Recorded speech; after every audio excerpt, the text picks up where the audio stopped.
Ya. Oke, langsung aja ke Dude dengan program baru di puasa tahun ini seperti apa sih? Iya, alhamdulillah di Ramadan tahun ini, alhamdulillah CTV dan Cinemark memberikan amanah baru buat saya. Ada satu program FTV yang nanti akan tayang, ya, mengisi hari-hari di bulan suci Ramadan, yang insya Allah kalau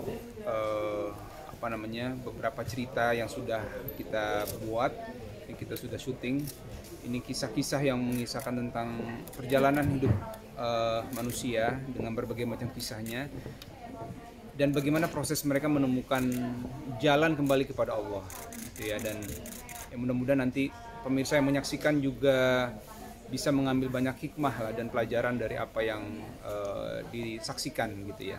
Ya, jadi selamat menonton. Tapi ini sebagai comebacknya masuk dunia acting lagi nih Mas Dude, mungkin ada sempat canggung atau mungkin harus menyesuaikan lagi ke lokasi syuting? Alhamdulillah sih nggak terlalu sulit ya, karena memang tim yang bekerja sama ini memang tim yang sudah pernah kerja dengan saya juga, gitu, dan teman-teman lawan main juga yang tadi sudah disaksikan ya, sudah sering juga main sama saya dan sangat mudah semuanya, gitu. Dan yang paling penting menurut saya adalah ceritanya ini cukup menarik, gitu, dan mudah-mudahan ini bisa saat orang berpuasa itu bisa menambah orang dalam introspeksi ya, untuk melihat dirinya, mungkin diri saya atau diri yang menonton kayaknya sama seperti kisah saya nih, seperti itu kira-kira. Mas Dude kan kalau kita tuh biasanya Mas Dude kan yang santun juga, dia karakternya di ini juga yang santun, yang nuntun yang lebih baik. Yeah. Jadi ini lebih gampang atau ada tantangan lain ketika memerankan pria misterius ini?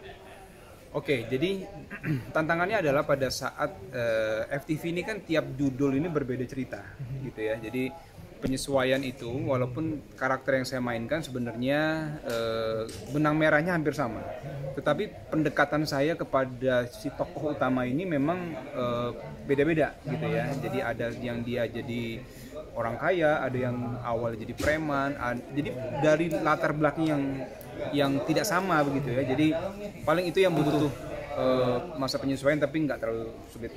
Semirip apa sih diharapnya dengan karakter yang diperankan di sini? Oh, kalau karakter yang saya mainkan ini kan memang ditulis skenarionya seperti itu ya kan. Kalau saya ya mesti perlu banyak belajar lah. Di sini kan kalau yang jadi orang pria misterius ini dia bukan ustadz, ya. Dia juga bukan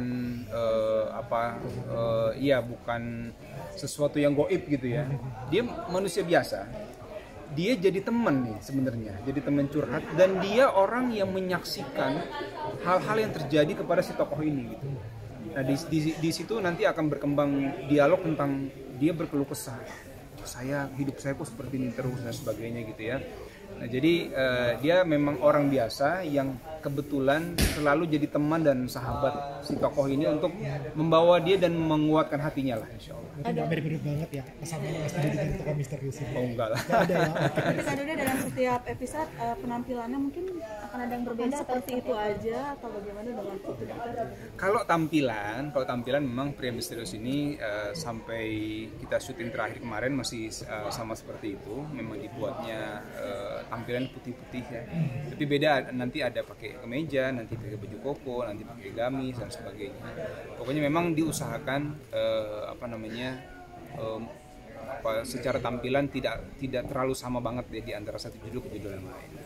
Kita tiap hari itu menghadapi karakter yang berbeda tiap utama. Ya, berarti setiap hari reading terus atau gimana? Oh iya, benar pasti ya. Jadi sebelum syuting kan kita terima skenario dan sebagainya. Kalau proses reading itu kan sebelum take biasanya kan kita dikumpulin semua, latihan dulu, kita baca skenarionya dan sebagainya. Itu proses yang seperti biasa. Buat Mas Dude pribadi ada pelajaran apa yang bisa dipetik dari peran ini gitu? Kan dia menuntun orang untuk istiqomah dalam tobatnya gitu. Pasti kan banyak pelajaran juga yang bisa diambil pribadi. Iya, jadi satu pelajaran yang saya catat sebenarnya dari cerita ini adalah bahwa untuk istiqomah itu tidak mudah. Orang ketika sudah belajar, kemudian sudah mau merubah diri, nah bagaimana bertahan di dalam kondisi yang sudah baik itu juga tidak mudah. Kenapa? Ada godaan yang cukup besar, gitu ya. Jadi dari tayangan-tayangan ini kita bisa lihat bagaimana sih sebenarnya orang untuk istiqomah aja butuh struggle-nya luar biasa, gitu ya. Jadi dia butuh ekosistem yang cukup baik gitu untuk bisa mensupport si istiqomahnya ini taat sampai akhir lah begitu ya. Nah ini yang mudah-mudahan salah satu pelajaran yang bisa diangkat dari FTV yang nanti bisa ditayangkan. Tapi mungkin dari beberapa cerita yang udah di syuting ini, ada nggak cerita yang kira-kira related sama kehidupannya Mas Dude sendiri? Kalau yang 100% sama mungkin belum ada sampai saat ini ya. Tapi kisah-kisah yang apa namanya dulu misalnya proses hidup orang kan pasti tidak selalu mulus begitu ya. Pasti ada riak-riaknya, ada naik turunnya dan sebagainya. Itu saya rasa kalau saya baca skenario dan saya lihat syuting kita gitu ya sedikit banyak bisa disama-samakan lah begitu ya. Artinya apa? Saya setiap baca skenarionya saya jadi belajar, saya jadi terinspirasi gitu ya. Bahkan sama si lawan main yang memang selalu syuting bareng gitu ya, saya selalu ngobrol, ini cerita bagus banget ini nih. Mudah-mudahan nanti penonton ketika menyaksikan juga bisa merasakan hal yang sama, insyaallah. Di episode terakhir akan terungkap siapa Pria Misterius? Nah itu dia, karena sampai sekarang juga saya belum tahu ya. Syuting ya, nanti kita lihat ya. Namanya siapa? Ada namanya? Saya pun pada saat terima skenario itu nama saya Pria Misterius, ya kan? Apa? Ya, jadi peran yang saya mainkan itu namanya Pria Misterius. Tapi memang saya diamanahkan, pokoknya saya sebagai manusia biasa yang di situ perannya juga ada saatnya memberikan masukan, tapi juga tidak seperti ustadz gitu ya. Kadang jadi teman, kadang bisa berdebat nih sama si tokoh utama itu. Jadi ya cukup menarik lah, insya Allah nanti tinggal disaksikan ya. Tapi Mas Dude itu sendiri belajar untuk kehidupan realita juga nggak sih ketika menghadapi masalah harus seperti ini dari sinetron dari FTV yang ini nih Mas? Ya pastilah, manusia hidup kan pasti punya masalah ya kan. Nah kalau semua masalah itu harus dikembalikan kepada Yang Maha Kuasa. Nah di dalam cerita-cerita yang masing-masing dibuat ini, permasalahan apapun ujung pangkalnya itu harus kembali kepada Yang Maha Kuasa. Baik itu kitanya masih hidup atau nanti kita sudah tidak ada begitu ya. Jadi dalam hidup ini apapun yang terjadi kembali kepada Allah itu jalan yang paling baik. Berarti tahun ini stripping Ramadan di lokasi ya Kak? Insya Allah.